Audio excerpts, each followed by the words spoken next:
خب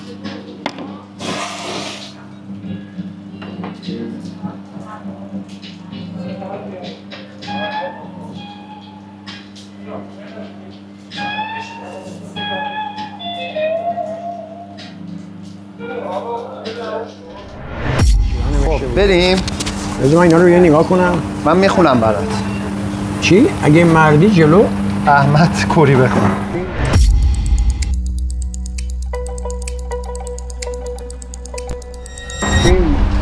دیروز یکی بهت گفته اگه مردی جلو احمد کوری بخون. باشه. این آخه من توی کامنت هم خوندم میگن این تجربه 20 سال حبسه. خب مثلا به خدا من یه ساعت هم زندان نرفتم. بازداشتم نشدی؟ اصلا یه ساعت من کلانتری رو ندیدم. اونا هم رفیقم بوکسورا ولی میزنن هم دیگر ولی ورزشش اونجوریه. تو میدان مسابقه من که خودم دیدم تو بازیم، بخصوصا اون دوتا بازی اولی که رفت سری گرفتیم که خیلی بازی خوبی گرفت. بله. اونا سه کنم 3-4 ماه داره میگذره. بله. یه سری گفتن که گله این با این گل بود دیگه، رنگ دستت بود. حالا من الان دیدم که چند تا گل مختلفم اینجا داریم دیگه، سنگ نیست، پاره سنگه، خیلی بزرگه.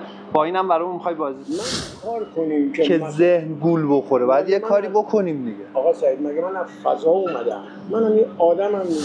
خودش گفته بود من بازی از شما یاد گرفتم، یه بخشی. مرتضی آقاجانی من دوستش دارم، بچه نازی آباد، ایشونو من واقعا هم دوست دارم، بچه نازی آباد و کلا دوستشون دارم. اصلا من یه ارق دیگه ای دارم به اون بچه میدون. حالا بیشتر بازی‌های من توی همون جنوب شهر بوده، قهوه خونه اطرا، که الان بیشتر توی کافه ها رشت توی گلیاپوش مثل برزیل توی فوتبال میمونه.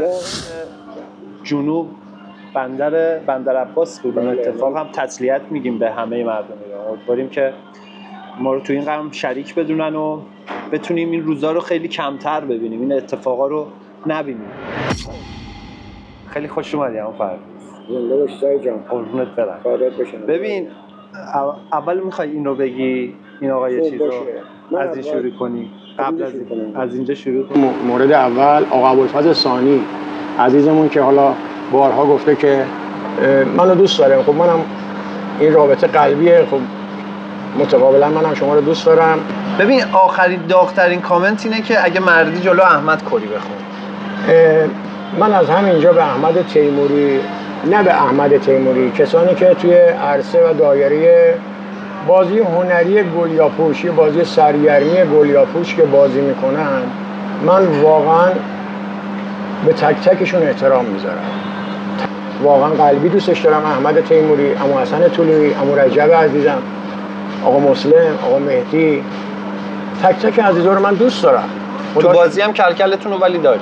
کلکل که به اصطلاح یه بازی روانیه دیگه بالاخره. یه بازیه که آره مثلا بخواد من یا اون به چالش بکشیم، البته با خنده است همه اینا، ولی بیننده و مخاطب فکر میکنه مثلا چه اتفاقی داره میفته. هیچ اتفاقی نیست، هیچ چیز جز عشق و علاقه نیست، صمیمیته.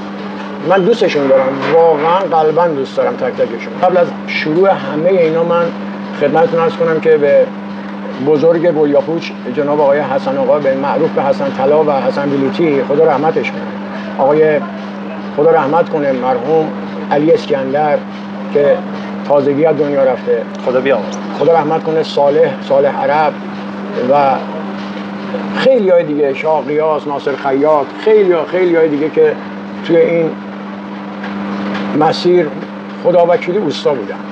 حالا درست اون موقع گمنام بود، اون موقع به اصطلاح ماه رمضان به ماه رمضان گلیاپوش بازی میشد، شبای قشنگ و شیرین ماه رمضان‌های اون موقع بازی میکردن و لذت می‌بردیم. گله این با این گل بود دیگه، رنگ دستت بود. حالا من الان دیدم که چند تا گل مختلفم اینجا داریم، این سنگ نیست، پاره سنگه، خیلی بزرگه. با اینم برامون می‌خوای بازی؟ من حقیقتش آقا سعید، خدا شاهد جدی میگم، من صبح که میرم نون میگیرم، این پشت نون سنگک‌ها دیدم مثلا آره یه جوریه که به دست میشینه و می‌دارم حالا 4-5 شو ور می‌دارم تا نون حاضر شه، 3-4 تا این سنگا ور می‌دارم، حالا سنگ سیاه هست، سنگ نمیدونم بنفش هست، سنگ رنگ گویم هست، اینم که بوی استانداردی. حالا ما قراره که با جفتشون هم پرویز برامون بازی کنه که میذاریم اینم ازش گذر کنیم. جامعه ما احتیاج به مهندس داره، احتیاج به دکتر داره، احتیاج به نمیدونم پرستار داره. من دوست دارم که این بچه‌ها در کنار تحصیل، در کنار درس، اول درس. جامعه من اگه مریض شده به خاطر اینکه بیسواده، هر روی بیسوادی ما داریم لطمه و ضربه میخوریم. هوشیار باشن.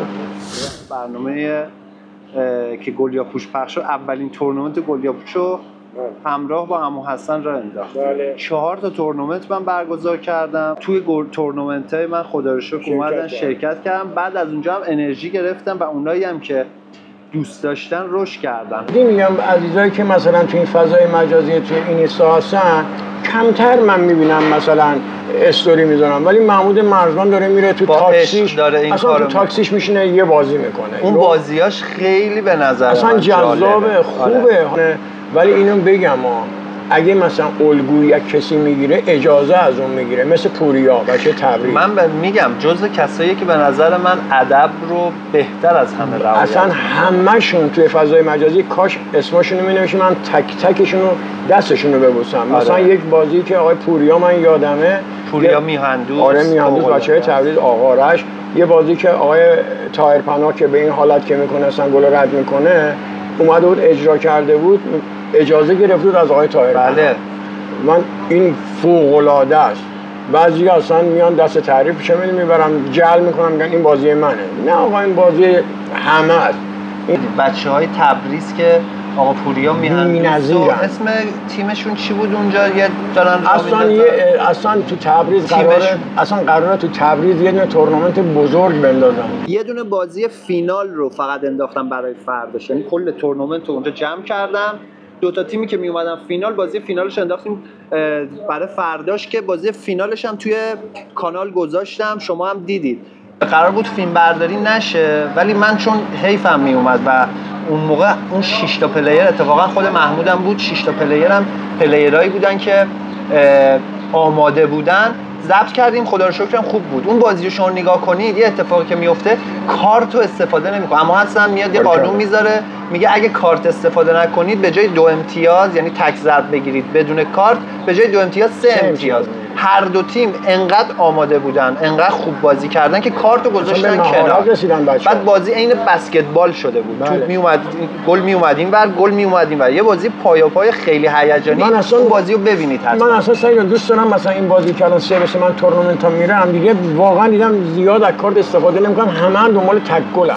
من یه برنامه نیم ساعته فشرده از تمام اون اتفاقاتی که توی این 5-6 ماه توی واسه گلگیری پیش اومده رو جمع و جور کردم که بهتون ارائه بدم.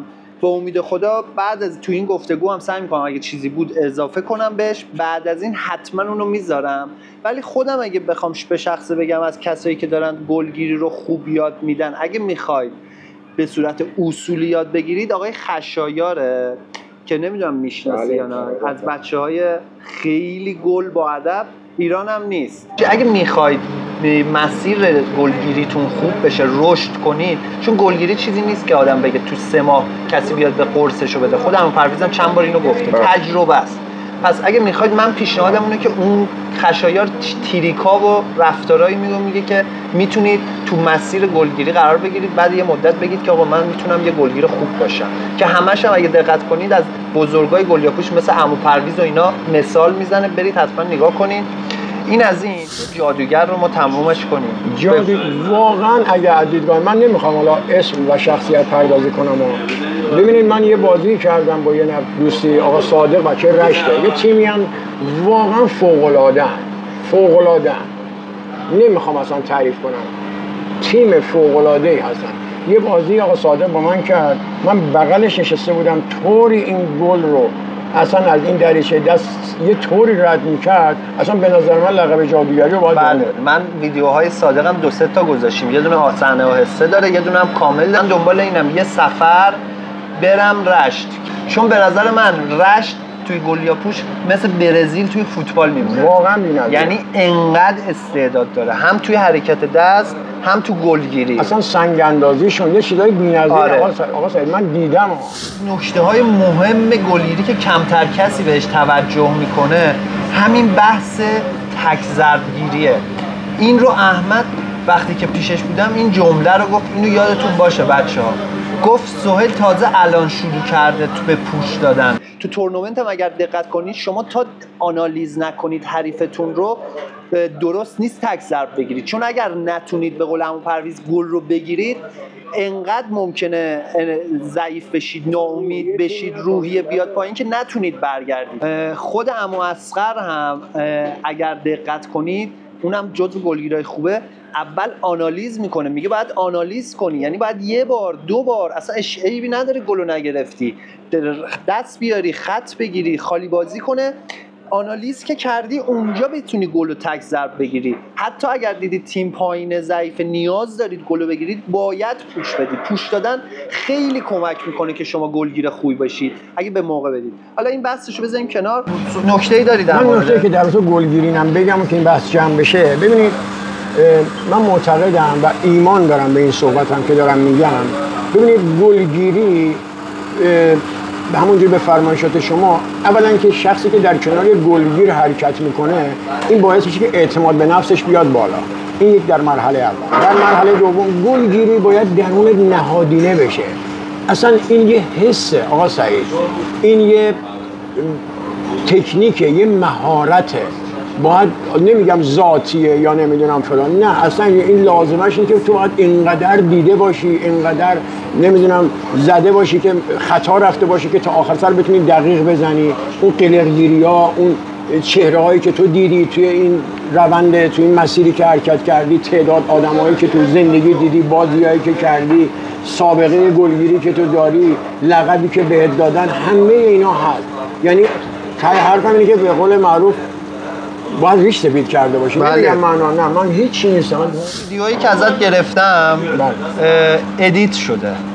یعنی چی؟ یعنی یه جایی من قابو بستم دیگه، قاب من بسته است چون فضا یه ذره حالا جوری بود که نمیشد، منم رو دست داشتم میگرفتم. یک صحنه که امپر دستتو میاری رد میکنی، مخصوصا تو 10 ثانیه آخره از تصویر میره، تو 1 ثانیه یه نفر وایس کنارش سری گلو بندازه، اصلا نیاز به اینا نیست. حالا میدونی یعنی چی میخوام بگم. حالا الان قراره که براتون یه ویدیوهای خیلی خوب با سنگ بزرگ هم با گوی عمو پرویز بگیریم، اینو داریم آخرش، اونجا به اینا میپردازیم، میفهمید که این شکلی نیاز به ویرایش نداره. اینم خیلی هم به من میگن آموزش بذار. آره الان قراره همین کارو بکنیم. ببین آقا سعید، من اگر بخوام مثلا من 5 تا 10 تا 7 تا آموزش بذارم، اون وقت توی بازی که ما قراره توی چیز بریم بازی کنیم چیزی دیگه ندارم اونجا ارائه بدم که من باید، حالا میگن آقا ذهن طرف رو به هم میریزه، خب من باید چیکار کنم؟ ببخشید اینو هم یادم، آقا این گل رد کن.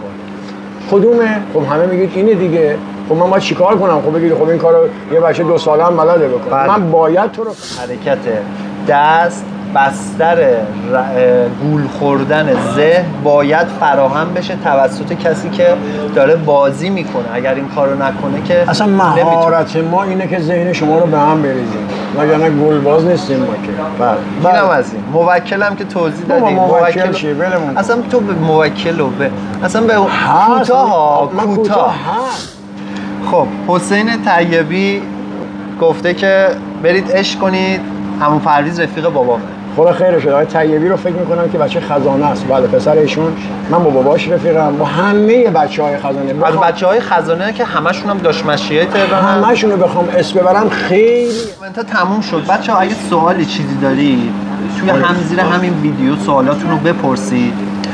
من یه نظرسنجی قبلا توی گروه واتساپ انجام دادم. از این به بعد ولی تمام نظرسنجی‌ها، تمام همه سوالا و همه اینا توی خود کانال، هر سوالی باشه من اونا رو اولویت قرار میدم، اونا رو میپرسم. یه کوتاه من بگم، بعد عمو پرویز اگه صحبتی داشته باشه وقتشو میگیریم. در مورد فصل دوم گلیاپوش تا اونجایی که من خبر دارم، حالا این اطلاعات ماه، یه گلیاپوش که فراخوانش اومد 8م 9م 10م بود، تموم شد. فیلیمو بود. یه برنامه ولی خود نیک، آقای نیک یوسفی که داره میسازه قراره که ساخته بشه. حالا اینکه کی ساخته میشه ایناش امیدوارم که هرچه زودتر باشه.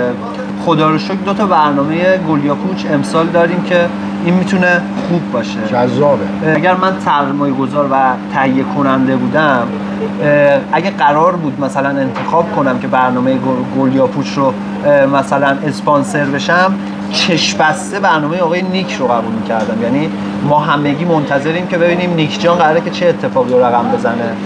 آره دیگه، تیزری هم که اومده واسه فیلم نت، ما صبرانه منتظریم. اینم از بحث فصل دوم. دیگه بحثی که میمونه بریم تو فضای گلگیری.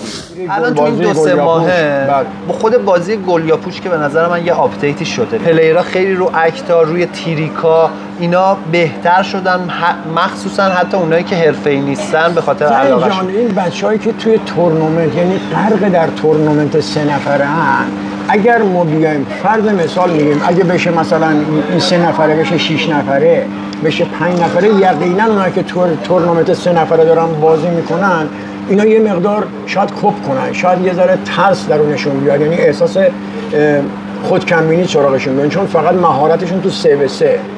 این قضیه باید یه تغییر تاکتیکی به وجود بیاد. یعنی باید برن اصلا تو کافه بازی کنن، تجربهش خوبه براشون. اصلا شما سعید مثلا میگم یه جا اگه مثلا ما بریم 17 نفر باشه 20 نفر باشه، خب این آدمی که توی 3 نفر گل میگیره، گل یا پشت خالی بازی کن، به قول احمد تیموری میگه گل دیگه خجالت میگیره تو دستای بازی کن. اصلا گل میگه بعد برو آقا چه خبره دیگه. خب اگه بخواد توی 17 نفرم بخواد اون زمان رو بخواد طی کنه، یه گل نمونی 7 دقیقه طول میکشه. من اون حرکت دست رو اول توی کافه سهیل دیدم از عمو پرویز، محو این حرکت دست شدم. همون اتفاقی که برای تمام شما میفته که اولین بار این رو میبینید، برای ما هم میفته و عمو پرویز هم راست میگه. یعنی اینو 10 بار برای من بازی کنه، برای شما بازی کنه، برای هر کسی بازی کنه، دیگه اون اتفاق بار اول نمیفته. یه چیزی توی حرکت دست بگم، توی حرکت دست ما یک نقطه کور داریم وقتی که از روبرو میشینیم، یعنی وقتی که به این شکل ما میشینیم توی حرکت دست، ما نقطه های کور زیادی داریم. آقای محمد طاهر پناه، من عمو پرویز و استاد تو حرکت میبینم. آقای محمد طاهر پناه هم به نظر من استاد مدرنه، یعنی هم به روزه، هم اصول قدیمی و خوب بلده. این نقاط کور از روبرو خیلیاش اتفاق میفته، ولی وقتی از بغل نگاه کنی، یعنی از این ور نگاه کنید یا از این ور یا از بالا نگاه کنید، خیلی جاها بیشتر متوجه میشید که کجا گل رد میشه. ما این کار رو انجام دادیم، این ویدیو رو براتون پشت سر همین ویدیو آپلود میکنم. 2 نفر که خیلی دوست دارم به غیر از آقای محمد طاهرپناه که اولین فرصت که بیاد تهران حتما باهاش قرار میذارم، عمو اصغر رو من توی گلگیرها به نظرم جز صاحب سبکاست دیگه. بله دقیقاً. جز